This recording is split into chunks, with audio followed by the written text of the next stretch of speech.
And the reason Oscar is here with us today is because about 10 years ago now, he got hit by a garbage truck. And at first, the garbage men didn't actually know that they had hit Oscar. They were going out, they were leaving the center, going for their morning rounds, and they heard a thud. They didn't really think much of it. They figured could just be something in the road, and they just kept going. As they went to their first stop, there was Oscar lodged between the side view mirror and the door. And from that impact and from being dragged there, he actually broke his shoulder. And he can't extend his wing anymore, and so he can't be released because he can't fly well enough. Great horned owls get their name for great horned owl because you can see they have those feather tufts on the top of their head. They're not their ears. And these birds are ferocious hunters. They're really at the top of the food chain when it comes to birds of prey. As Jeannie was telling you, they hunt everything, including crows and other hawks, and they're actually known as the tiger of the woods. And what that means is not just because of their coloration, but because they'll take anything and everything. These birds have something called zydactyl toes, which means when they're flying, they have 3 in front and 1 in back.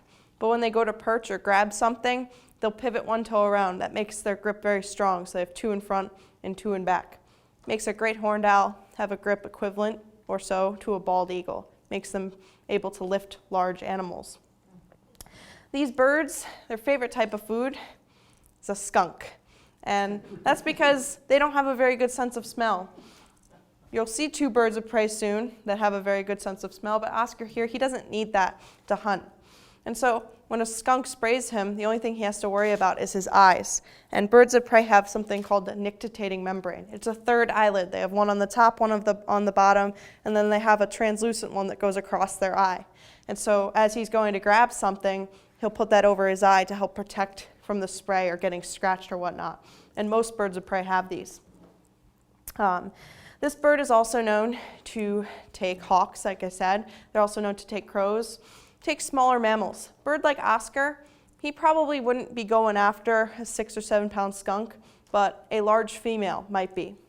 These birds have the highest lifting power of any other bird of prey because they have very, very large wings for their body size.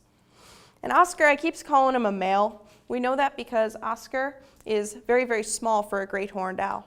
Birds of prey, in general, the females are much larger than the males. That's because the female has to do a lot of the parenting and sitting on the eggs and keeping them warm, versus the more agile male will do more of the hunting and being able to get more prey.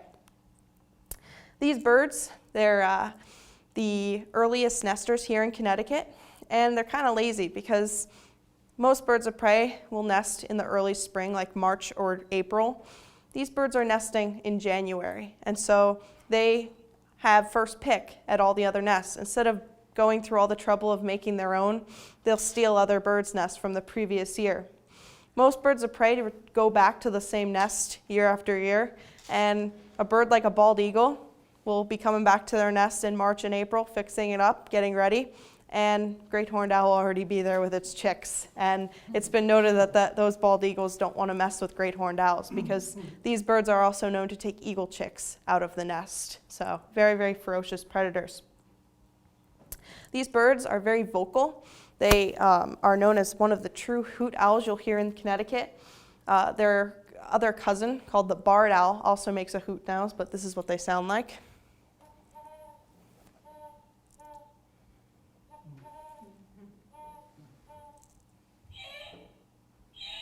And so the first part of that audio clip was the adults calling to each other, and then that last part was babies. When they're first born, they don't know how to hoot, and so that's their call to their parents to bring them food. So they have to learn how to hoot. And great horned owls, when they're babies, it's kind of interesting. They stick with their parents the longest out of really any owl. When we get a baby into rehab, we actually have to keep it for much longer than most other owl species. Fortunately, we have Oscar. He's a foster parent. Now, he's not a true foster parent. He doesn't feed the babies, but he does something, he's a con-specific. So he'll teach the owls what they are and how to be afraid of humans. So when we get a baby great horned owl in, it's eating on its own, we put him in with Oscar. So that way Oscar can help teach them that they're not humans and imprint like Corbin, because if these birds imprint to you, you can't release them. Because when they're hungry or when they're trying to look for a mate, they're going to come to humans, and that's kind of dangerous because these are very large, powerful animals. And this year at Horizon Wings, we actually had 2 great horned owl chicks come in, and those chicks were getting so big that we actually took them out of Oscar's enclosure and put them together, and they were actually successfully released back in August. And the reason I was saying we have to keep them so long is because they're big birds. They don't get their adult feathers till the end of August.